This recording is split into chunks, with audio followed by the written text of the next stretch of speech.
Genial, gracias. Listo, creo que ahí está grabando. Listo, seguimos entonces. Sí. A ver, bueno, ya que estás vos, te agarro a vos. ¿Qué te parece la mano 1? En la inspección, ¿qué ves de raro? La forma, La forma. o sea, la ¿Qué pasó dirección de ahí? los dedos. Sí, Bien. Los dedos están desviados hacia el lado cubital. Esta es una mano exactamente. característica de la artritis reumatoidea. No tengo ¿Sí? idea. Esto es lo que se llama una ráfaga cubital, que esto se debe a la incompetencia ligamentaria a nivel metacarpofalángico que hace que los dedos se desvíen hacia el lado cubital. Esto es bien característico de la artritis reumatoidea.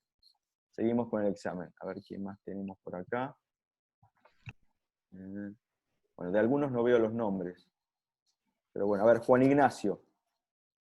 ¿Estás? Sí, acá estoy. Dale. Hola. Decime, ¿qué ves en la mano 2? Están desviadas las falanges distales como hacia radial, digamos. Bien. Siempre cuando describimos algo decimos en qué dedo. Estamos en el dedo. Este y este. Sí. Anular Exacto. y medio. Anular y mayor. Los dedos anular y Mayor. mayor tienen una alteración del eje a nivel interfalángico distal. Esto se debe a una artrosis severa deformante a nivel articular. Esta es una señora mayor que tenía una artrosis, bueno, y le produjo esta deformidad en los dedos. A ver, ¿quién más? Vamos a ver. Ahí no tengo los nombres. ¿Quién más? Clau Rayón, ¿estás? Sí. Bien. ¿Qué ves en la imagen 3? En la imagen 3 como una deformidad, como si fuera artritis, pensaría yo. ¿En qué dedo? En el dedo medio En el dedo mayor. y parte del dedo pulgar. Bueno, el dedo pulgar en realidad está normal. Lo que se ve acá es una sinovitis a nivel interfalángica distal. ¿Sí? Las sinovitis pueden ser de múltiples características. Alguna puede ser por artritis reumatoidea, pero bueno, esta tenía puntualmente una sinovitis a nivel interfalángica distal. Vamos a la siguiente imagen. A ver quién más. Ahí no veo. Bueno, de algunos no veo los nombres. Buzo azul con capucha. Sí, Dale. No. Clara. Clara. Ok. Sí. Contame qué ves en la imagen 1. Veo primero una deformación en la dirección de la falange distal del dedo índice ¿Sí? hacia cubital, y después veo una sindactilia, creo que se llamaba cuando estaban los dos dedos Una juntos. sindactilia, exactamente. Están Una los dos. sindactilia del dedo mayor y el dedo anular. Perfecto. Bueno, esto es una malformación congénita, ¿sí? Es una alteración en la formación de los dedos. Fíjense que el dedo meñique está prácticamente normal, el pulgar está normal, pero el dedo mayor tiene una hipoplasia y una alteración del eje, y existe una sindactilia entre, como bien dijiste vos, entre los dedos mayor y dedo anular. ¿Sí? Esto es una malformación congénita que puede ser no mejorada completamente, pero corregida parcialmente en forma quirúrgica. ¿Quién más me falta? A ver. Maya López, ¿estás? Sí, Bueno, acá. Maya, ¿qué ves en la imagen número 2? Bueno, se puede ver como en la región de los nudillos y en la región de la falange distal, en la articulación, como bultos. Algo, claro. Una tumoración. Sí. Bien, ¿en qué dedos? El índice, el meñique. El Y índice del el meñique. mayor, no sé, tal vez. No, el mayor lo que tiene es artrosis más que nada, pero bueno, las tumoraciones, esto se debe, para que lo sepan, si algún día lo llegan a ver, estos son tofos gotosos.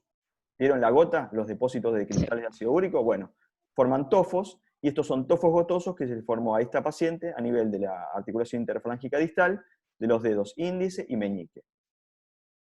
A ver, ¿qué más? Bueno, sigamos entonces un poquito con respecto a la movilidad articular.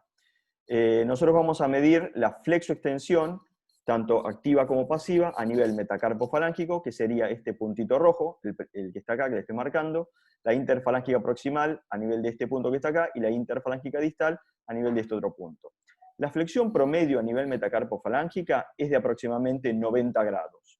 a nivel interfalángica proximal es de 100 y a nivel de la interfalángica distal es de 80 grados. Una forma de evaluar y dejar registrada la movilidad articular es sumando todas estas. Por ejemplo, en una mano normal sería 100 más 9 y 8, 17, sería como 270 grados de movilidad de un dedo en particular, que eso lo podemos dejar registrado si nosotros queremos hacerle un seguimiento. Fíjense acá, hay dos ejemplos de movilidad articular restringida. Una es, ¿se acuerdan la mano esa que les mostré al principio? Que tenía edema, y por esa razón la mano no podía cerrar en forma completa. Entonces, esta mano tiene una restricción del cierre de puño. La mano número 2, fíjense acá, esta es una mano de un paciente que tiene una enfermedad de Dupuytren. La enfermedad de Dupuytren es una retracción de las bandeletas a nivel de la mano, por lo cual el paciente no puede abrir su mano, ¿sí? Este paciente, fíjense que podría llegar a ser un cierre de puño, pero cuando quiere abrir completamente la mano, el dedo meñique y el dedo mayor quedan bloqueados en flexión. A su vez, nosotros vamos a poder evaluar en la mano músculos específicos, músculos individuales. En la imagen 1 lo que pueden ver es una mano en donde estamos evaluando los extensores de los dedos, los extensores del pulgar. Recuerden que la mano tiene los extensores extrínsecos, que son los que el vientre muscular está fuera de la mano, y los extensores intrínsecos, que el vientre muscular está dentro de la mano. En la imagen 2, nosotros estamos evaluando los flexores de los dedos, tanto el superficial como el profundo, en los dedos mayor, índice mayor, anular y meñique, y los flexores del pulgar. En la imagen 3, lo que estoy evaluando es los extensores extrínsecos de los dedos. Nosotros le pedimos al paciente que flexione las articulaciones interfalángicas proximales y distales y que extienda las metacarpofalángicas. De esta forma, estamos evaluando los extensores, el extensor común de los dedos. En la imagen 4, lo que estoy evaluando son los extensores intrínsecos de los dedos, es decir, los interóseos y los lumbricales, que lo que hacen, la función que tienen, es flexionar la metacarpofalángica y extender la interfalángica proximal y la interfalángica distal. En esta otra imagen, la imagen 1, fíjense, estoy evaluando al paciente el flexor superficial del dedo mayor. El flexor superficial lo que hace es flexionar específicamente la articulación interfalángica proximal. Estoy bloqueando el resto de los dedos y está funcionando solo el flexor superficial del dedo mayor. En esta imagen, la imagen 2, lo que estoy específicamente estudiando es la indemnidad del flexor profundo del dedo anular, que es este que está acá. Extiendo todos los dedos, bloqueo la flexión de la interfalángica proximal y dejo que flexione la interfalángica distal. Bueno, en esta otra imagen, la imagen 3, estoy evaluando la función de los músculos tenares. En este caso estoy evaluando el flexor corto y largo del pulgar, fíjense cómo se flexiona la interfalángica, el aductor del pulgar y el oponente. Y finalmente, en la imagen 4, lo que estoy haciendo es evaluar los extensores del pulgar, tanto el extensor largo como el extensor corto del pulgar. Cuando nosotros palpamos la mano, tenemos que imaginarnos que existen varios planos o varias capas que nosotros podemos estar evaluando. En la imagen de la izquierda, nosotros lo que podemos evaluar y palpar es la parte cutánea. Cuando nosotros palpamos la parte cutánea, tenemos que imaginarnos que por debajo está esta imagen siguiente, que son los tendones y toda la parte de los músculos que están en la mano. Y finalmente, si vamos a pensar en un plano más profundo, debemos pensar que en el plano más profundo tenemos el plano óseo y el plano de las articulaciones. Entonces, uno cuando va a realizar la palpación de la mano tiene que tener en mente todos estos planos para determinar, a ver, cuál es la estructura que está comprometida, ya sea más el plano cutáneo, el plano tendinoso o muscular, o el plano osteoarticular.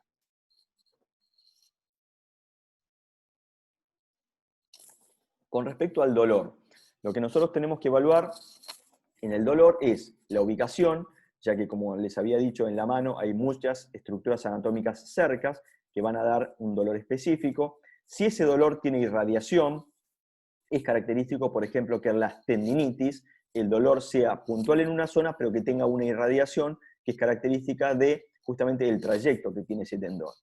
Hay maniobras específicas de provocación, que son las maniobras que van a hacer aparecer o exacerbar el dolor, como puede ser esta que tienen acá abajo, que se llama test de Finkelstein, que sirve específicamente para diagnosticar la tenosinovitis de Decker-Vein. Después les voy a explicar esta patología.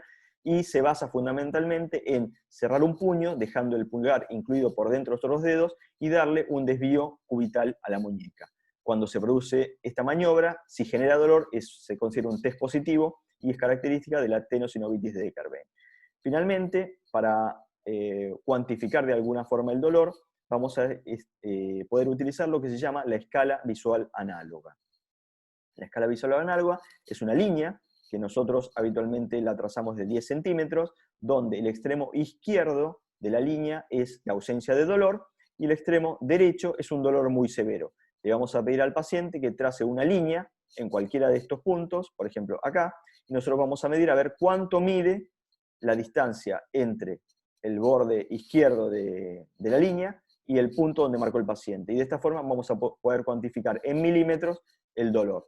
Y posteriormente, cuando le hacemos algún tratamiento, vamos a poder reevaluar a ver si ese dolor empeoró, mejoró o sigue igual.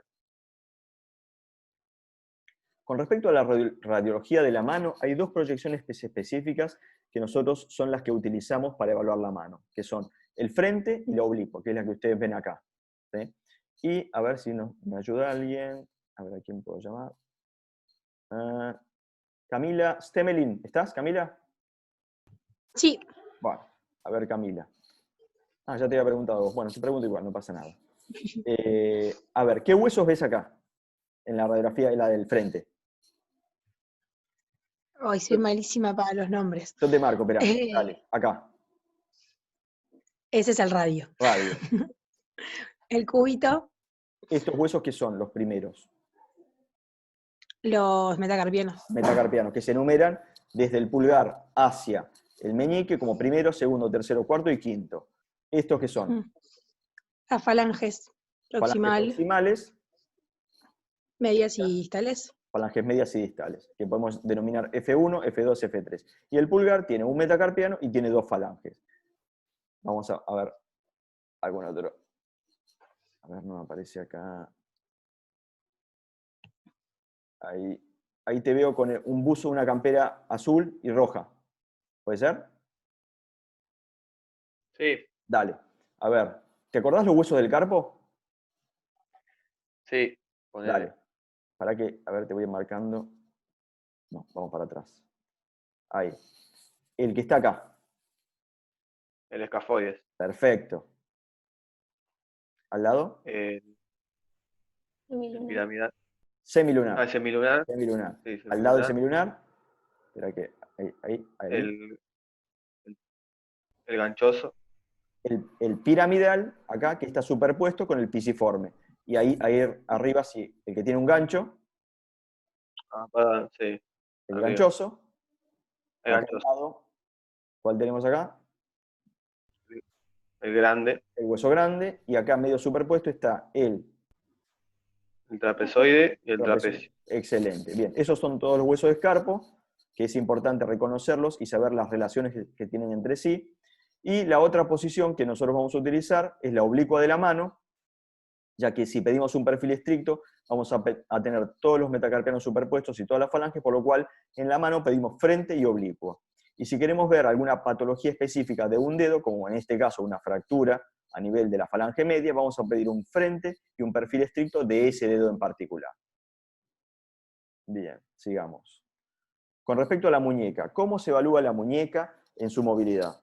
Para evaluar la extensión de la muñeca, nosotros le vamos a pedir al paciente que junte sus palmas de las manos y trate de levantar los codos sin separar las palmas. De esa forma, nosotros vamos a poder medir con algún goniómetro la extensión de la muñeca. Por otra parte, para medir la flexión, le pedimos que haga el proceso inverso, codos separados, vamos a pedirle que junte el dorso de las muñecas y ver si tiene algún déficit de flexión de muñeca. Fíjense, esta mujer tiene una secuela de una fractura de muñeca, por lo cual tiene una ligera restricción a nivel de la flexión de la muñeca del lado derecho. Otro movimiento que hay que evaluar en la mano es la pronosupinación. La pronación y la supinación son movimientos de rotación del antebrazo, en el cual le vamos a pedir a la paciente que, con los codos pegados a la parte lateral del cuerpo, ponga las palmas para arriba. De esa forma medimos la supinación, que vemos que acá es completa, y con los codos pegados al lateral del cuerpo, también le vamos a pedir que ponga las palmas para abajo. ¿Por qué es importante decirle que el codo tiene que estar pegado al cuerpo, porque si no, el paciente puede compensar, ya sea con el codo o con el hombro, la posición de la mano. Entonces, de esta forma, nosotros podemos evaluar la pronosupinación y dejarlo registrado en la historia clínica. Con respecto a la radiografía de la muñeca, ¿sí? Nosotros vamos a tener acá el perfil radiográfico que se usa para el estudio de la muñeca, que es el frente y el perfil. Bueno, en el frente vemos los huesos como recién los describimos, radio, cúbito, los huesos del carpo, y en el perfil los huesos del carpo se ven superpuestos, pero algo importante que vamos a tener en cuenta en la radiografía de la muñeca son los ángulos. Fíjense acá. La altura de la superficie articular radiocubital distal tiene aproximadamente una diferencia en altura de 12 milímetros con respecto al estiloide del radio. Eso es un patrón importante a tener en cuenta y después les explico por qué. Segundo, la carilla articular del radio tiene una inclinación de aproximadamente 23 grados mirando hacia el lado cubital. Eso es en el frente. En el perfil, fíjense, si este es el eje del radio, nosotros vamos a ver que la carilla articular del radio está mirando 11 grados hacia volar. ¿Y por qué creen que es importante esto? ¿Por qué deberíamos tener en cuenta estas mediciones? ¿A alguien se le ocurre? Y porque la relación correcta es lo que va a permitir el buen funcionamiento. Si se pierde esa relación, aunque sea en pocos milímetros, genera un rozamiento o en falta, un rozamiento en la articulación y puede genera en realidad una alteración de la función. ¿Y cuándo se altera esa relación? ¿Cuándo se altera esa relación entre esta forma y relaciones entre los huesos del carpo? Imagínense alguna. La fractura. La inflamación del cartílago, por ejemplo. Fractura hueso. Exactamente. En la fractura es la situación donde habitualmente se altera toda esta función, ¿sí? Estas relaciones, esta forma del hueso. Por lo cual, cuando uno tiene que operar una fractura de muñeca, ¿sí? Tiene que tener en cuenta estos parámetros, porque uno tiene que volver a restaurar esta altura de radio, tiene que volver a restaurar esta inclinación que se ve en el frente y tiene que restaurar también esta inclinación que tiene en el perfil. Es decir, nosotros vamos a tener este parámetro para saber qué es lo que tenemos que arreglar cuando operamos una fractura de muñeca, por ejemplo. Entonces, vamos a entrar a ver ahora patologías específicas. A ver, este paciente viene a mi consultorio y me dice, doctor, me duele la mano de noche y se me duerme. ¿Se imaginan cuál puede ser la patología que tiene este paciente? Tiene adormecimiento, tiene... Una compresión nerviosa. Una compresión nerviosa. Una compresión nerviosa. Es alguna alteración del nervio. ¿Por qué? Porque el paciente siente dolor, eso es proceso irritativo, y siente alteración de la sensibilidad. Entonces ya sabemos que ahí puede estar afectado un nervio. Entonces, vamos a la primera patología que les voy a comentar, que es el síndrome del túnel carpiano, que es una de las patologías más frecuentes que uno ve en el consultorio. ¿Qué es por definición? El túnel carpiano es una neuropatía compresiva del nervio mediano al pasar por el túnel del carpo, que, si ustedes se acuerdan, es una estructura anatómica que se encuentra entre la eminencia tenar y la eminencia hipotenar. Es la patología compresiva nerviosa más común del miembro superior.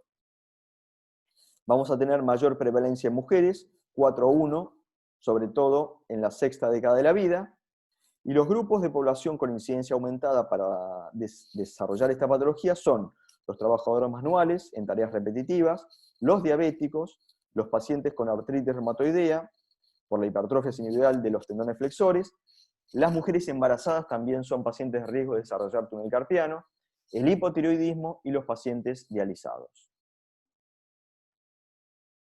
¿Cómo hacemos el diagnóstico de esta patología? Nosotros lo que vamos a tener es un paciente que tiene dolor y parestesias en la mano, de predominio nocturno, tiene una pérdida del tacto fino, es decir, nosotros vamos a ver que el paciente nos dice que cuando toca ciertas cosas, o no siente bien la presión cuando toma un objeto, se le caen las cosas de las manos, o por ejemplo, cuando mete la mano en el bolsillo y quiere saber si tiene una moneda de, no sé, de $1 o una moneda de otro valor, no se da cuenta por tacto cuál es la moneda que tiene. Con respecto a la fuerza, habitualmente se altera en los estadios avanzados de esta patología, y esto puede producir una atrofia de la eminencia tenar justamente por la alteración crónica del nervio mediano, que es el que inerva los músculos de la región tenar. Un test característico para el diagnóstico de esta patología es el test de Fallen, donde nosotros le vamos a pedir al paciente que durante 1 minuto realice una flexión en flexión máxima de muñeca. Entonces, el paciente, durante este periodo, que habitualmente no llega a ser de 1 minuto, empieza a sentir las parestesias. Este se considera un test de Fallen positivo. Por otra parte, hay un signo, se llama signo de Tinel, en el cual nosotros vamos a percutir en la zona donde está marcado en la imagen 2, percutimos esa zona y el paciente lo que nos va a describir es que siente descargas eléctricas hacia los dedos. Eso es un signo de Tinel positivo. Si tenemos dudas diagnósticas para el túnel carpiano, un diagnóstico diferencial puede ser la compresión de, digamos, las raíces nerviosas a nivel cervical, que también puede producir parestesias en territorio del mediano. Lo que pasa es que cuando las parestesias se generan a nivel de la columna cervical son mucho más difusas, no son específicas en territorio del mediano. Como ustedes saben, las raíces cervicales van a formar el plexo braquial, y el plexo braquial a su vez va a formar cada uno de los nervios. Entonces, cuando existe un compromiso cervical, aún el nervio mediano no se formó, entonces las raíces nerviosas, aún como no formaron el nervio, la sintomatología va a ser mucho más difusa. Si tenemos una duda diagnóstica, nosotros tenemos un estudio, que es el electromiograma, que nos va a determinar cuál es la alteración específica que tiene el nervio, y si es específicamente una alteración a nivel del nervio mediano, o de otro nervio de la mano, o es una patología a nivel de la columna cervical. Con respecto a los músculos de la mano, fíjense, ¿se acuerdan que yo les dije que el túnel carpiano, cuando tiene una evolución crónica, produce atrofia de algunos músculos de la mano? Bueno, fíjense en este caso. Este es un ejemplo característico de una mano, donde en el número 1 van a ver que tiene una atrofia. Fíjense cómo se desinfló prácticamente todo lo que es la musculatura de la eminencia tenar. Y esto es característico de un túnel carpiano de muy larga evolución. Cuando nosotros le pedimos al paciente que realice esta maniobra, es decir, trate de hacer un círculo entre el dedo pulgar y el dedo índice, cuando existe una atrofia de los músculos de la eminencia tenar, se produce esta imagen, fíjense. En vez de parecerse a un círculo o una O, más se parece a una D. Entonces, esto se debe a la hipotrofia o la atrofia de los músculos de eminencia tenar, específicamente del flexor corto y del abductor corto del pulgar. Esto es un examen característico de una mano con un túnel carpiano de tipo crónico. ¿Y cómo se realiza el tratamiento del túnel carpiano? Vamos a ver. En una etapa temprana, nosotros podemos ofrecerle al paciente algún analgésico para el tratamiento del dolor, una férula de inmovilización, que sobre todo la va a usar de noche, que es cuando más tiene sintomatología del paciente, o se le puede realizar alguna infiltración del túnel carpiano. Esto es cuando la patología se presenta en agudo, es decir, cuando el paciente nos viene a ver al consultorio y nos dice, doctor, esto me pasa hace 2 semanas, 3 semanas, y eso, por ejemplo, es característico de las embarazadas cuando empiezan con el túnel carpiano. Si está en un estadio intermedio, por ejemplo, cuando el paciente nos dice, doctor, esto ya lo vengo arrastrando hace 2 meses, 3 meses, 5 meses, 6 meses, ahí ya hablamos de un estadio intermedio en donde el tratamiento indicado es la cirugía para descompresión del nervio mediano. Y finalmente, cuando el paciente nos llega a un estadio tardío, es decir, cuando el paciente ya lleva años de evolución con la patología, es decir, cuando el paciente ya llega con una atrofia muscular, le vamos igualmente a ofrecer una liberación con una neurolisis, una liberación propiamente del nervio, pero sepan que la liberación tardía tiene un peor pronóstico. Es decir, el paciente quizás vamos a lograr que ya ese túnel carpiano no progrese, que el nervio no siga degenerando, pero muchas veces ya tiene una degeneración que no es reversible. Es decir, no va a recuperar masa muscular y probablemente si recupera sensibilidad, esta recuperación sea parcial, no sea completa. Bueno, esta es una imagen que yo les traje, es un preparado anatómico, en donde pueden ver que yo en este preparado levanté la piel y todo lo que se llama retináculo cutáneo, que son las estructuras de soporte, digamos, de la piel a nivel de la palma de la mano. Por debajo de eso tenemos, fíjense, el arco palmar, tenemos acá las ramas terminales del nervio mediano, acá unas ramas terminales del nervio cubital, y lo que está marcado entre las flechas, acá viene la flecha roja y la flecha verde, este es el ligamento anular anterior del carpo. que es la razón por la cual el nervio se encuentra comprimido. Fíjense, acá le puse una varilla metálica para que puedan ver exactamente dónde empieza el ligamento y dónde termina. Entonces, el tratamiento que hay que hacerle a un túnel carpiano es abrir este ligamento para descomprimir el nervio. Ahora van a ver una imagen. Fíjense, este es el mismo preparado anatómico, y acá lo que hice, esta es una imagen panorámica, esta es una imagen bien focalizada. Esto que ven acá, abierto, es el ligamento anular anterior del carpo que está abierto. Y fíjense que cuando lo abrí, por debajo está el nervio mediano, que está ya dando sus ramas terminales. Estas ramas son todas sensitivas, y por acá va a salir una rama, que es la rama tenariana, que va a inervar justamente los músculos de la eminencia tenar. Entonces, esto simplemente es para que entiendan qué es lo que se hace en la cirugía y qué es lo que se libera, que es el nervio mediano. Una vez que ustedes comprendieron la anatomía, vamos a un caso clínico. Fíjense, este es un paciente que tenía un túnel carpiano, que ya fue diagnosticado, que le hice todas las pruebas, fueron todas positivas, y estoy operándolo. Fíjense, la cirugía, obviamente no van a hacer el abordaje como hicieron recién en el preparado anatómico, es un abordaje de más o menos 3 o 4 centímetros, donde exponemos el ligamento anular anterior. Fíjense, estas fibras que se ven acá en la imagen magnificada son las fibras del ligamento anular que se ven en forma transversa. Lo que hacemos en este caso en la cirugía es abrir el ligamento anular. Fíjense, ahí está abierto, es lo mismo que había hecho con el preparado anatómico, pero focalmente. Y por debajo está lo que habíamos visto antes, el nervio mediano. Una vez que el nervio está descomprimido, se terminó la cirugía, cerramos la piel, hacemos un vendaje y esperamos la evolución del paciente. El paciente no nos va a decir que al día siguiente recuperó la sensibilidad de la mano, pero sí nos va a decir que mejoró mucho, mucho del dolor. Entonces, un signo positivo de descompresión efectiva es justamente esa mejoría con respecto al síntoma del dolor. La sensibilidad va a ir mejorando en la medida que vaya pasando el tiempo, porque el nervio, cuando está afectado, necesita tiempo para recuperarse. A ver, vamos a otra patología. El paciente... ¿Puedo hacer una pregunta? Sí, por supuesto, dale. De túnel carpiano, Sí. ¿con qué frecuencia se da de forma bilateral o si se puede asociar a alguna otra patología más sistémica o Sí. como una repercusión de otra patología? Sí, te cuento. Primero, el túnel carpiano es muy frecuente que sea bilateral. ¿Sí? No es que todos los túneles carpianos son bilaterales, pero es muy frecuente. Entonces, habitualmente el paciente viene y me dice, doctor, me duelen las dos manos, ¿sí? Y no me dejan dormir. Entonces yo le pregunto al paciente, a ver, le hago todo el examen físico, todo. Si me da que tiene túnel carpiano de los dos lados, yo le digo al paciente, bueno, tiene túnel carpiano bilateral. Obviamente las dos manos no se pueden operar a la vez, por una cuestión funcional. Entonces le digo, ¿cuál es la mano que a usted le molesta más? El paciente me dice, y esa es la primera mano que se opera. Muchas veces me ha pasado que el paciente, cuando se opera una mano, la otra mejora espontáneamente. No se sabe bien por qué, pero lo hace, y algunos pacientes mejoran temporariamente y otros pacientes mejoran en forma definitiva. El que mejora en forma definitiva, obviamente no necesita operarse la otra mano, pero el que mejora en forma parcial y después le vuelve el síntoma, dice, bueno, tiene que operarse las dos manos. Y habitualmente yo los opero con 2 meses de diferencia o 3 meses de diferencia, que es cuando la mano operada ya está bien.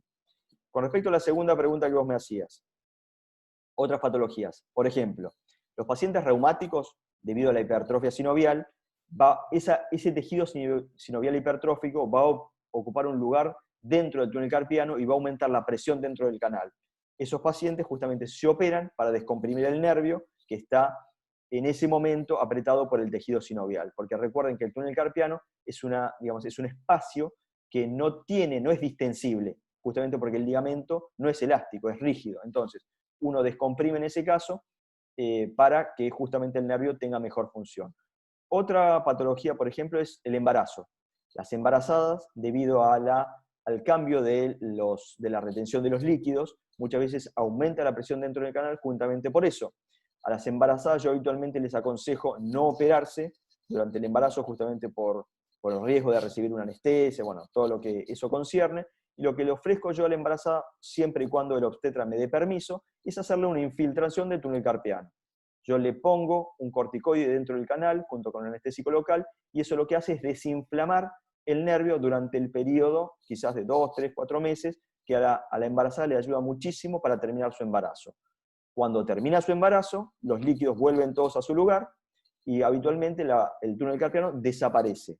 Solamente en algunas mujeres el túnel carpiano no desaparece, y esas son las pacientes que llegan a la cirugía, pero por supuesto después de que terminó su embarazo, y muchas veces se le ofrece la cirugía quizás a los 3 o 4 meses después del parto, cuando la embarazada ya está bastante recuperada. ¿Sí? No sé si aclaré tu duda. Sí, perfecto, gracias. Bien, vamos entonces a otra patología, también bastante frecuente en nuestro consultorio, que es, el paciente me dice, doctor, me duele acá, y marcan esta zona de la muñeca. Fíjense, el círculo rojo, marcan lo que sería la estiloides del lado radial de la muñeca. ¿Qué se imaginan que puede ser esto? ¿Algunos se imaginan? Una lesión del nervio radial. En este caso, Una está hablando tendinitis. de alteración de la sensibilidad, por lo cual no pensamos tanto de un nervio. Pensamos, alguien dijo algo ahí, la Una tendinitis. Exactamente, bueno. Hay una tendinitis específica del borde radial de la muñeca, que es de la que vamos a hablar ahora, que es la tenosinovitis estenosante de Decker-Vein, ¿sí? Es una tenosinovitis inespecífica del primer compartimento extensor de la muñeca. Recuerdan que la muñeca tiene 6 compartimentos extensores que están todos desde el borde radial, pasando por el dorso y hasta el borde cubital. Bueno, el primer compartimento extensor de la muñeca, hay 2 tendones, que son el abductor largo del pulgar y el extensor corto del pulgar, que son los que se inflaman en esta patología. Es prevalente nuevamente en mujeres, 6-1, sobre todo en la 4ª y en la 5ª década de la vida.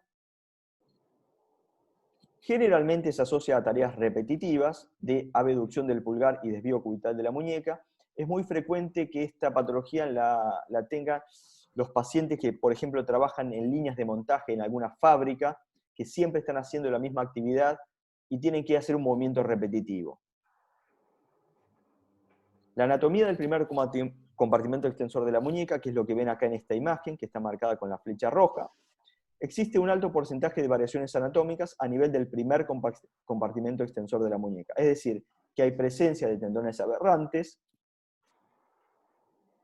Tendones aberrantes significa que hay más de 2 tendones en el primer compartimento extensor. Y esto sucede habitualmente hasta en el 80% de los pacientes. Y otra alteración anatómica que suele presentarse que existe en el primer compartimento extensor de la muñeca una subdivisión compartimental para el extensor corto del pulgar. Fíjense, este es un preparado anatómico. Nuevamente, vista panorámica, vista focalizada, esquema, ¿sí? Fíjense, este es el primer compartimento extensor de la muñeca. ¿Cuántos tendones pueden ver acá? ¿Cuántos tendones van por dentro de este compartimento? ¿Alguien los ve? Acá, contemos. 1 arriba, 2, 3, 4. 4. Sí, hay 2. ¿Sí? Hay uno superficial y otro profundo. Entonces, acá, fíjense que tenemos, y aparte, hay 2 compartimentos dentro de este mismo compartimento. Hay uno que está acá, que sería este que está acá, y hay otro compartimento que está acá. Entonces, nosotros tenemos, este es el extensor corto del pulgar, este que está acá es el abductor largo del pulgar, y estos 2 que están acá abajo son supernumerarios, ¿sí? Son tendones que simplemente quedaron como parte de la evolución filogenética, pero que no tienen ninguna función. Entonces, lo que uno encuentra habitualmente en la tenosinovitis de Decker-Vein es que hay tendones supernumerarios. Por ejemplo, estos 2 son supernumerarios. ¿Y cómo es el examen físico del paciente en este caso? El paciente nos dice específicamente que tiene dolor donde está el punto rojo, ¿sí? Que es en la estiloides del borde cubital, del borde radial de la muñeca. Suele haber crepitación, uno le toca, cuando mueve el pulgar, uno toca este punto y siente como una crepitación, pero nosotros lo que podemos hacer justamente para evaluar, a ver si es un Decker-Vein, es hacer el test de Finkelstein, que es el que yo les explicaba al principio de la clase, que es una maniobra de provocación. Le pedimos al paciente que cierre la mano y la desvíe hacia el lado cubital, con el pulgar incluido. Esta maniobra es muy dolorosa justamente a este nivel y en todo el trayecto de los tendones del primer compartimento extensor.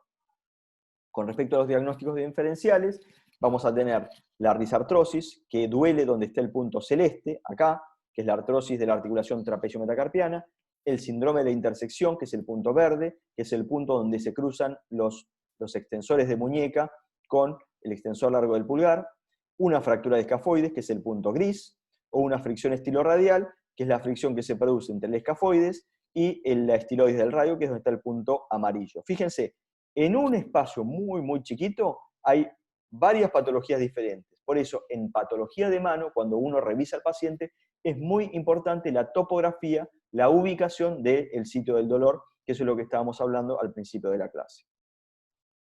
Con respecto al tratamiento de esta patología, inicialmente vamos a colocar al paciente una férula de reposo, eso va a hacer que el tendón pueda desinflamarse y el paciente pueda curar y que se le vaya el dolor. Si con eso no mejora, vamos a pasar a la kinesiología, que esto nos ayuda también a desinflamar los tendones del primer compartimento, o podemos ofrecerle al paciente, si no mejora con estos dos primeros pasos, una infiltración, que es, como dijimos, ponerle un antiinflamatorio, un corticoide, que va a intentar desinflamar ese proceso. A veces esto mejora al paciente temporariamente y a veces lo mejora en forma definitiva. Si no mejoró con ninguno de estos pasos previos, que son no quirúrgicos, vamos a proponerle entonces al paciente el tratamiento quirúrgico, que es la apertura del compartimento, como se ve acá en la imagen. Fíjense, hay que abrir este compartimento extensor de la muñeca y vamos a resecar los tendones supernumerarios si ellos se encuentran.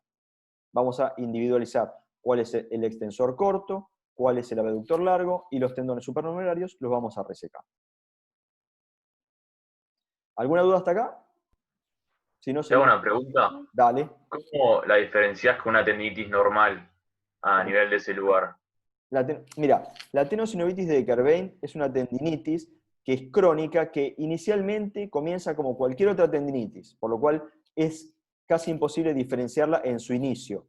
La diferencia es que esta tendinitis suele pasar a la cronicidad, es decir, el paciente nosotros le hacemos el tratamiento inicial y el paciente mejora parcialmente, pero después vuelve con la tendinitis, ¿sí? Esa tendinitis es justamente la que va a necesitar operarse a largo plazo, pero digamos, si vos me preguntas cómo lo diferenciás con otra tendinitis, digamos, topográficamente podés diferenciarlo, como hablábamos al principio, por su ubicación, pero no hay forma de diagnosticar si esta tendinitis va a ser simplemente aguda y va a autolimitarse o va a pasar a la cronicidad. Justamente por eso es que nosotros empezamos un tratamiento incruento al principio para ver si se autolimita, y si no te autolimita, bueno, va a pasar a ser una tendinitis crónica y esa es la que se opera. No sé si Perfecto, gracias. resolví tu duda. Bueno, vamos a otra patología. A ver, el paciente dice ahora, doctor, se me duerme el dedo anular y el meñique y me falta fuerza en la mano. ¿Se imaginan qué puede estar alterado ahí? El nervio cubital. Nervio cubital, muy bien. Porque el nervio cubital es el que le da la sensibilidad a los dedos anular y meñique y le da parte de la fuerza a los músculos intrínsecos de la mano, que son los lumbricales y los interóseos, que son los que le dan la fuerza, muchas veces, a los dedos largos de la mano, es decir, todos los dedos menos el pulgar. Entonces, síndrome del túnel cubital. Por definición, es una neuropatía compresiva del nervio cubital al pasar por el canal epitrócleo olecraniano. ¿Se acuerdan dónde está ese canal? El codo. Exactamente. El canal epitrócleo olecraniano está, como su nombre lo indica, entre el epitrócleo y el olecranon a nivel de la región interna del codo, que es ese lugar donde cuando nos golpeamos el codo nos da esa descarga eléctrica tan fuerte y tan molesta. Bueno, justamente esa descarga eléctrica se debe a que con el golpe nosotros hemos irritado al nervio cubital. Entonces, ¿la clínica cuál es? El paciente refiere parestesias en territorio cubital, hay pérdida de la fuerza de la abducción de los dedos, la abducción es este movimiento de los dedos, el paciente pierde fuerza, y hay atrofia muscular de los espacios interóseos. Va a tener el paciente con una compresión crónica del nervio cubital, va a tener una atrofia de los interóseos y va a generar lo que se llama una mano bastante huesuda. Ahora les voy a mostrar una imagen. El signo de Fromen va a ser positivo, y ahora les voy a explicar cómo se hace el signo de Fromen. El diagnóstico diferencial lo debemos hacer con la compresión en el canal de Guyon. El canal de Guyon es una estructura anatómica por donde pasa el nervio cubital y se encuentra en la región hipotenar de la mano. También da debilidad en los dedos, ¿sí? Pero no da alteración sensitiva en el dorso de la mano. Si hay dudas diagnósticas con respecto a si es una patología cervical o si es un túnel cubital, vamos a pedirle un electromiograma, que es un estudio de la conducción nerviosa. del cual vamos a hablar al final. Y el tratamiento, en este caso, es la descompresión quirúrgica con o sin transposición. Nuevamente, si nosotros tenemos un cuadro agudo de falta de sensibilidad, nosotros lo vamos a empezar a esperar al paciente habitualmente durante 3-4 semanas a ver si eso revierte. Si eso no revierte, y empezamos a notar que el paciente está teniendo debilidad en la mano, es decir, está teniendo alteración motora, nosotros vamos a aconsejarle la descompresión quirúrgica con o sin transposición del nervio cubital, que ahora les voy a explicar qué es lo que es. Bien, este es lo que les hablaba yo recién, lo que les decía, que es una mano huesuda. Es una mano donde los músculos interóseos están atrofiados, por lo cual, fíjense, esto es característico en la evolución crónica del atrapamiento de un nervio cubital. Fíjense, el primer espacio interóseo, nuevamente, se quedó sin músculo. Entonces, en vez de estar el espacio relleno por este músculo, se ve un hueco. Ese es el hueco que debería ocupar el aductor del pulgar. Fíjense, tanto del dorso como de la palma. Se ve que no hay músculo. Y si ustedes se fijan, bueno, acá no se ve tanto porque es una foto oblicua, también se va a ver que hay atrofia de los músculos interóseos entre los metacarpianos. Y una característica es esto, fíjense, lo que se llama la garra cubital, que es la hiperextensión de la metacarpofalángica con la flexión tanto interfalángica proximal como distal de los dedos. Esto se debe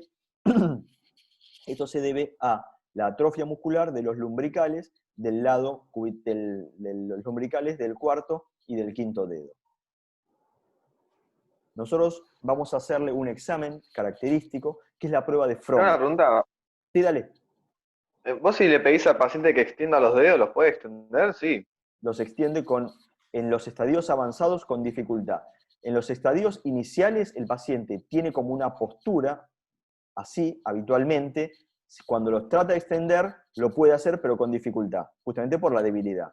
En los estadios crónicos, realmente ya no los puede extender en forma activa, quizás vos los podés extender en forma pasiva, ¿no? Pero si la extensión está por el radial, o sea, no me cierra por qué. Porque yo tengo entendido que los extensores radiales... El nervio radial lo que produce es la extensión con respecto al extensor común de los dedos. Pero la extensión digital, a nivel de la interfalangia proximal y distal, se produce por los músculos interóseos. Los interóseos justamente están inervados por el cubital. Entonces el paciente va a poder extender las metacarpofalángicas. Fíjate acá que en la garra cubital las metacarpofalángicas están extendidas. Sin embargo, la interfalangia proximal está flexionada a nivel del cuarto y del quinto dedo, justamente porque existe una parálisis de los lumbricales del cuarto y del quinto dedo. Esa es la razón por la cual se produce la garra cubital, y vos lo que me decías es, los músculos extrínsecos, extensores de la mano, están inervados por el nervio radial, pero los intrínsecos están inervados por el nervio cubital, y esa es la razón por la cual el paciente no puede extender esos dedos. No sé si se entiende. Sí. ¿Sí?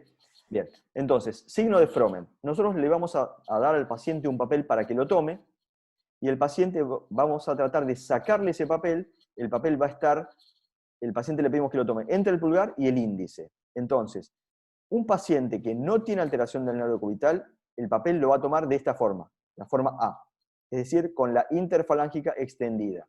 Un paciente que tiene una alteración del nervio cubital lo va a tomar de la forma B, fíjense, con la interfalángica flexionada. Este es un signo de Fromm positivo. ¿Y esto por qué se produce? Justamente porque el nervio cubital, que es el que le da la fuerza al aductor, como está alterado, el paciente tiene una debilidad de la aducción del pulgar. Por esa razón es que necesita flexionar para tratar de tener el papel con fuerza.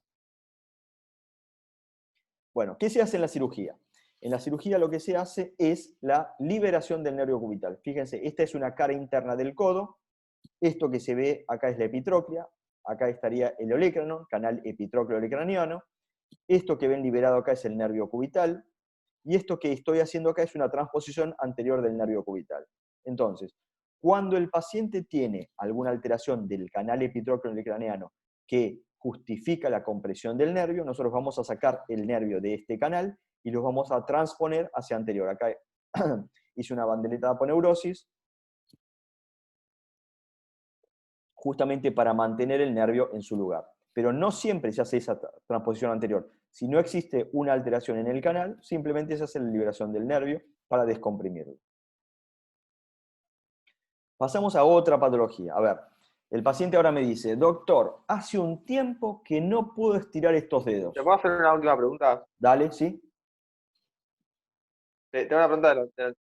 ¿Se puede haber un túnel cubital mezclado con un túnel carpiano? O sea, como comprime el canal el túnel carpiano puede comprimir el canal de Bullón, digamos, más que nada los pianistas, viste, que Sí. los mecanógrafos. Sí, puede haber una ¿Puede haber alteración. ambas? Sí, claro. Puede haber una alteración simultánea de ambas patologías. Por supuesto, hay que evaluar muy bien los territorios sensitivos comprometidos.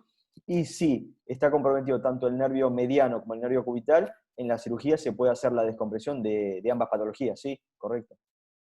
Ningún problema.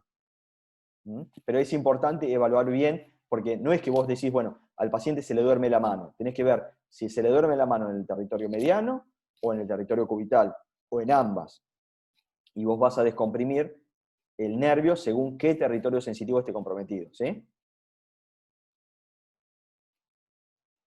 ¿Y en el túnel cubital puede haber alteración en la flexión de la muñeca? En el túnel cubital, mira, lo que pasa es que la flexión de la muñeca está dada tanto por el palmar mayor como por el cubital anterior. Entonces, el paciente habitualmente no se da cuenta que tiene una alteración en la flexión de muñeca, por ejemplo, si tiene una alteración en el nervio cubital, ¿sí? Porque el paciente sigue flexionando la muñeca con el palmar mayor. Entonces, no, la alteración fundamental no se va a producir a nivel de la flexión de la muñeca. ¿Sí? Bueno, ¿seguimos? Bueno, entonces, este paciente, o otro paciente, otro escenario diferente, nos dice, doctor, hace un tiempo que yo no puedo estirar estos dedos, ¿sí? Y habitualmente te aparece un paciente con esto, no puede estirar este dedo, no puede estirar este dedo. Los demás los estira bien, pero el cuarto y el quinto no los puede estirar. ¿Alguien se imagina a qué se debe esta descripción del paciente? El paciente cierra la mano perfectamente, pero cuando la quiere abrir, ahí se le trabaron. No puede abrir. Bueno, les cuento. Hay una enfermedad que se llama enfermedad de Dupuytren. Sí, el nervio radial. No es nervio radial, ¿eh? Esto es otra patología. Es una alteración, es una retracción de la aponeurosis palmar media y sus bandeletas. Es lo que se llama una alteración del retináculo cutáneo. Acá hay una flexión progresiva de las articulaciones metacarpofalángicas e interfalángicas proximales. No hay dolor ni compromiso de los tendones flexores, no hay tampoco compromiso de los nervios. Hay mayor compromiso por una cuestión de frecuencia de los dedos anular y de los dedos meñique. Y hay una ubicuación que puede ser palmar o palmar digital. Hay presencia de nódulos y cuerdas en la palma de la mano. Está relacionado con la herencia familiar y es más frecuente en hombres mayores de 50 años. Generalmente esta patología es bastante frecuente en familiares descendientes de europeos, sobre todo del centro de Europa. Nosotros en el Hospital Británico tenemos bastantes pacientes porque esto es una patología bastante frecuente en los ingleses y en los irlandeses, por lo cual tenemos bastante Dupuytren. Fíjense, esta es la imagen característica. Esta es una paciente que tiene una imposibilidad de extender el dedo meñique y imposibilidad parcial de extender el dedo anular. Estas son las fotos. Sin embargo, fíjense que cierra perfectamente la mano. Y fíjense acá cómo se puede ver que hay una cuerda y acá hay algunos nódulos, que esto obviamente no se notan tanto a la visión, sino más que nada por palpación. Acá fíjense, se pueden ver algún nódulo y acá se puede ver una cuerda.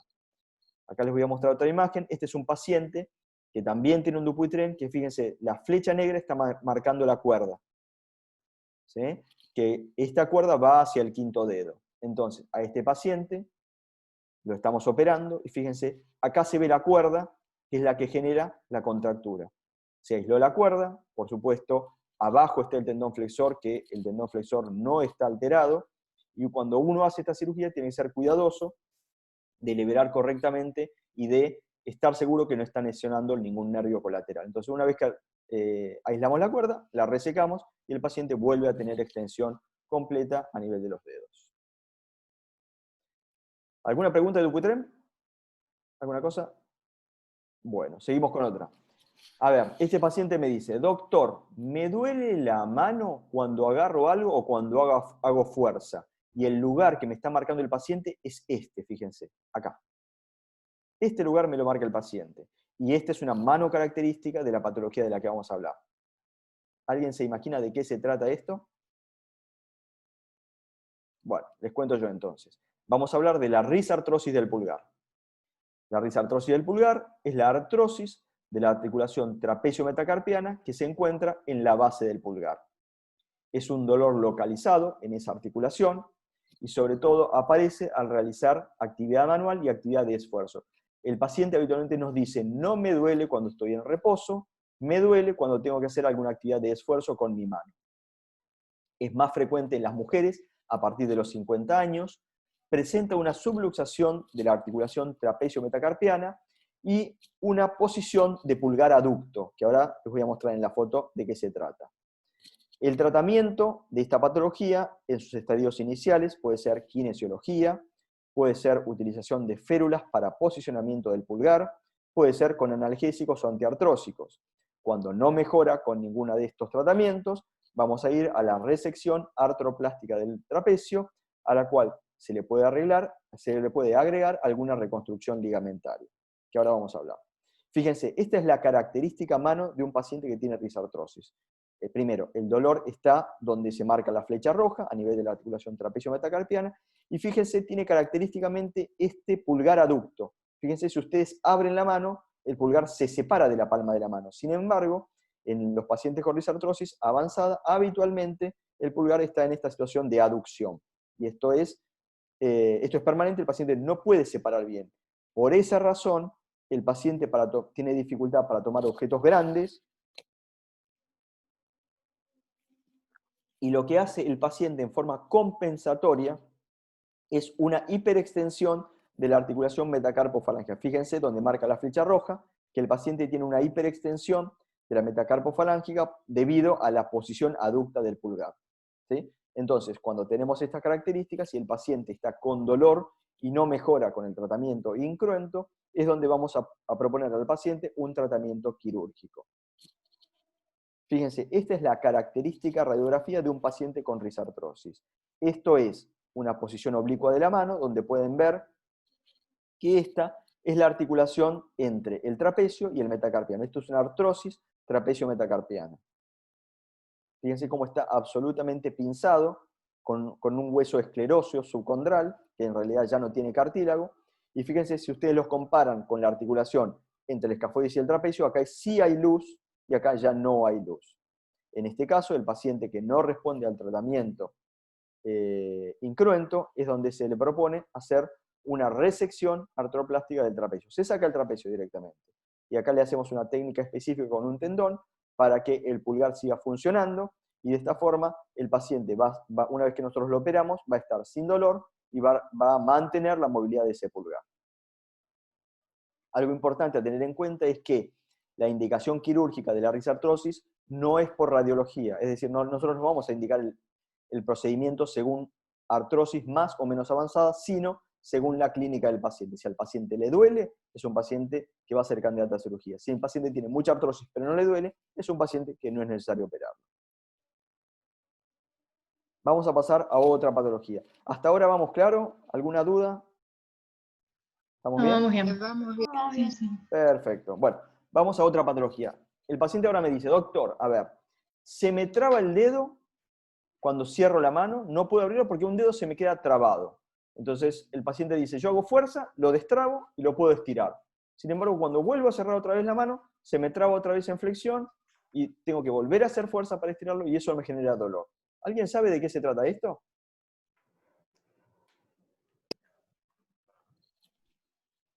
Bien, Una vamos a la luxación. siguiente. ¿Cómo? No sé, pienso. Ay, se me perdió la voz.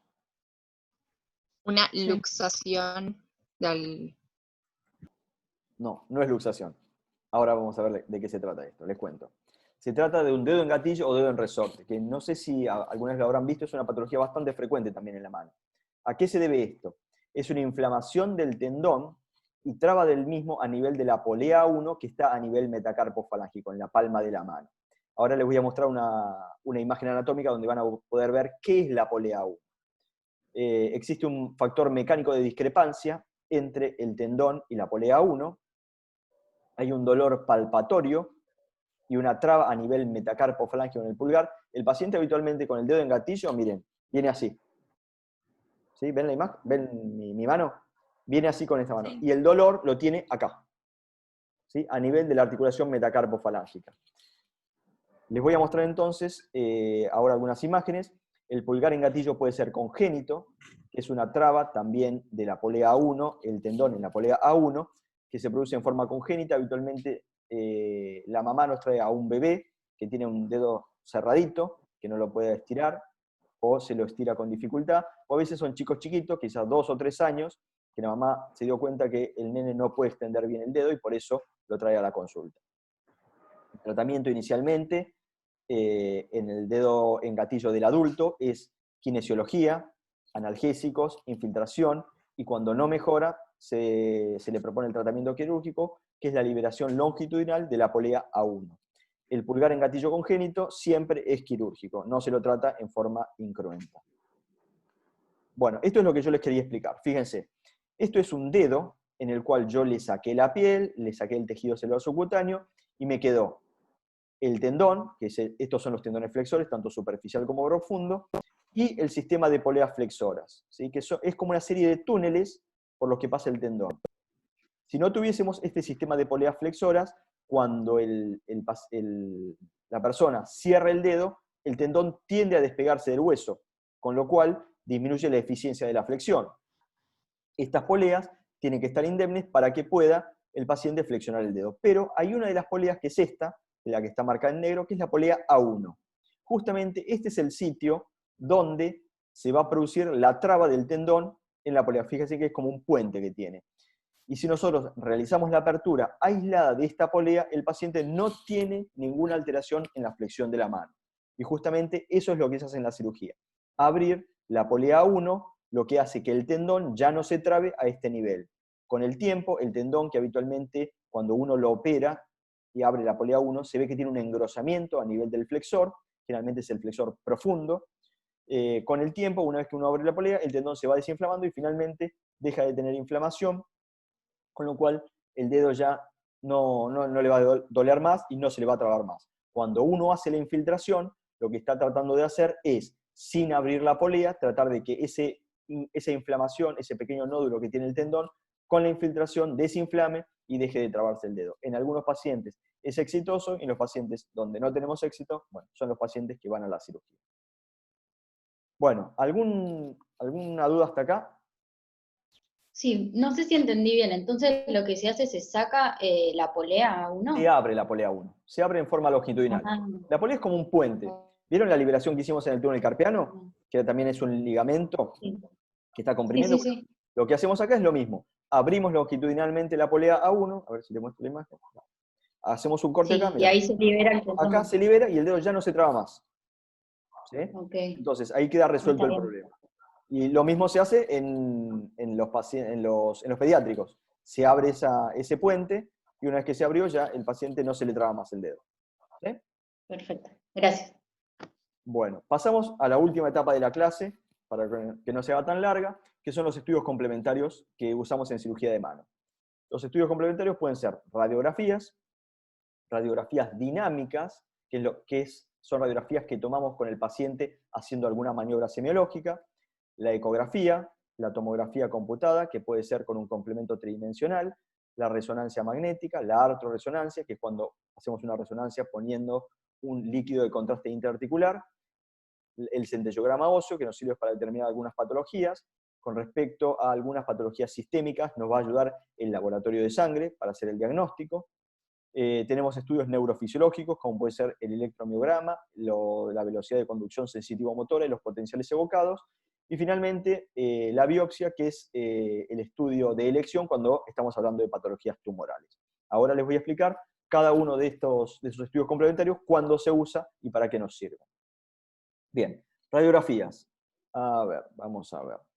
Bueno, esta, la imagen 1, es la imagen radiográfica que nosotros vemos en un paciente cuando tiene una ráfaga cubital. Fíjense cómo están luxadas las articulaciones metacarpofalángicas. Este es un paciente reumático, que es si se acuerdan, es la foto que vimos al principio.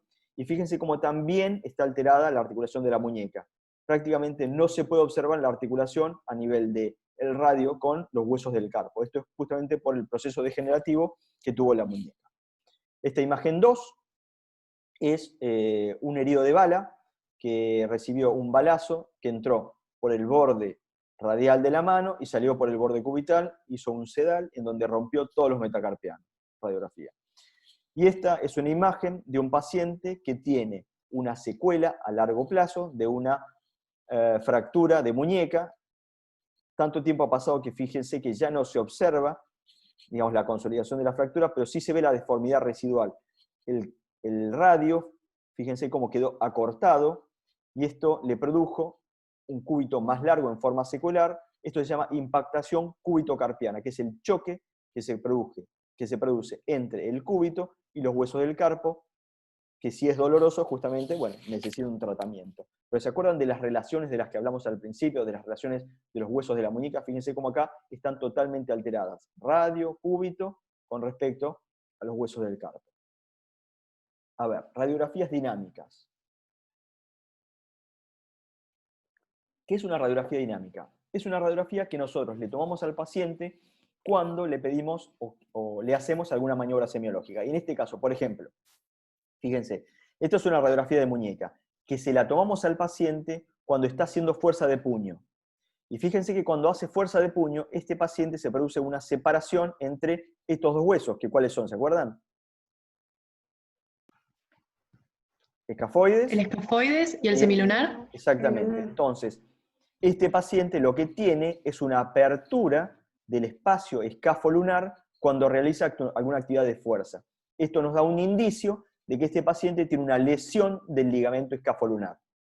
El ligamento escafolunar es un ligamento muy importante a nivel de los huesos del carpo, porque es el que nos permite tener una cinemática correcta del carpo, y cuando se produce una lesión ligamentaria de este tipo, habitualmente la muñeca, con el transcurso del tiempo, va degenerando y va produciendo un fenómeno artrósico, que justamente uno debe estar atento a esto y debe repararlo.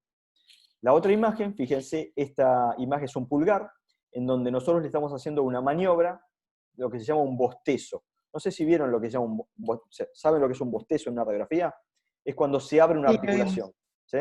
Entonces, fíjense que en este caso yo le estoy haciendo un bostezo a la articulación metacarpo-falángica del pulgar. ¿Y de qué me habla de este bostezo? ¿Qué pasó acá?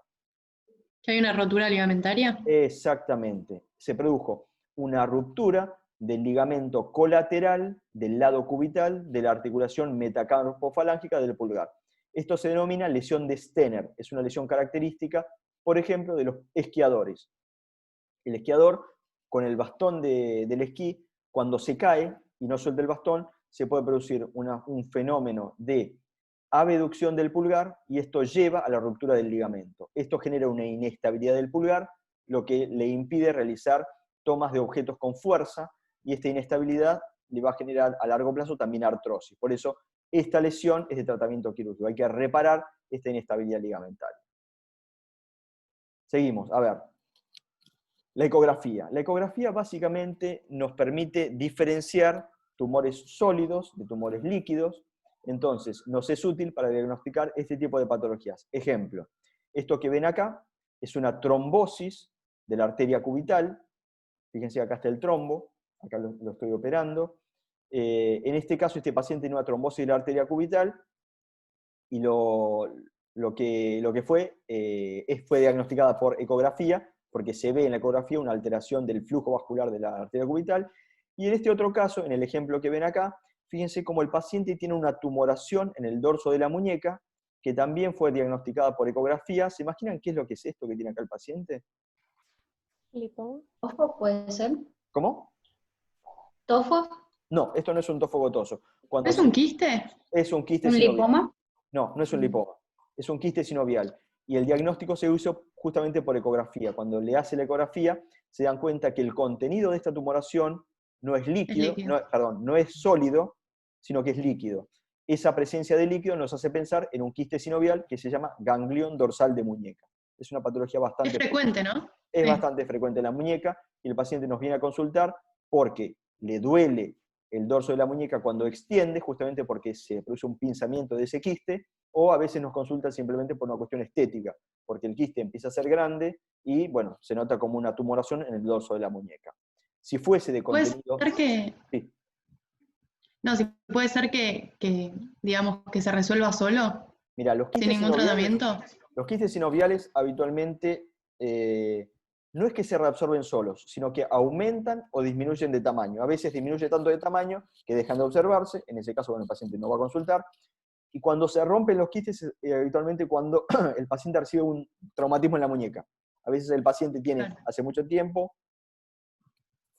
un quiste en la muñeca y de repente se cae, se golpea, el quiste se rompe y se deshace. A veces el quiste se vuelve a formar en el mismo lugar, o a veces ya no se le forma. En ese caso, bueno, si el quiste se le rompe, bueno, el paciente con un traumatismo logró resolver su problema. No es la forma ideal de resolverlo, pero bueno. No. Se cayó, se golpeó, se le rompió el quiste y desapareció. A ver, ¿qué otro estudio tenemos? La tomografía. Bueno, la tomografía es un estudio que nos da mucha información sobre la estructura ósea del paciente, por lo cual es útil para diagnosticar, por ejemplo, en este caso, esto es una tomografía de una muñeca, donde se puede observar, donde marca la línea roja, una fractura de lo que se llama el polo proximal del escafoides. Este escafoides se fracturó e incluso está haciendo una cavitación en el hueso, que por supuesto, esta imagen tan específica no la podemos ver en una radiografía, por eso es que pedimos una tomografía.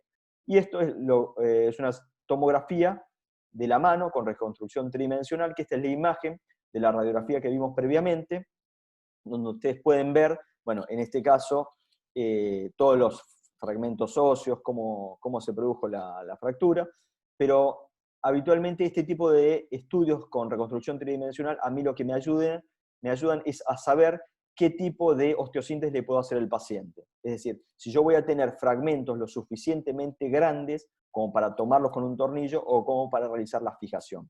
Esto para mí es muy útil en el tratamiento de las fracturas. Bueno, otro tipo de imagen que usamos en miembro superior son la resonancia nuclear magnética, que puede ser con o sin contraste. El contraste se puede colocar intraarticular o en forma sistémica. Este es un ejemplo de una resonancia, una artroresonancia de hombro, donde se le colocó contraste intraarticular. Esto es lo que se llama una lesión de Bankart, una lesión del labrum anterior del hombro, lo que se produjo por una luxación anterior del hombro. Esto es una patología de tipo quirúrgica. No sé si ya tuvieron la clase con Diego Gómez. Esta es una lesión de tipo quirúrgica porque si no, el paciente va a presentar lo que se llama una luxación recidivante de hombro. Cada vez que el paciente quiere hacer algo, se le sale el hombro del lugar.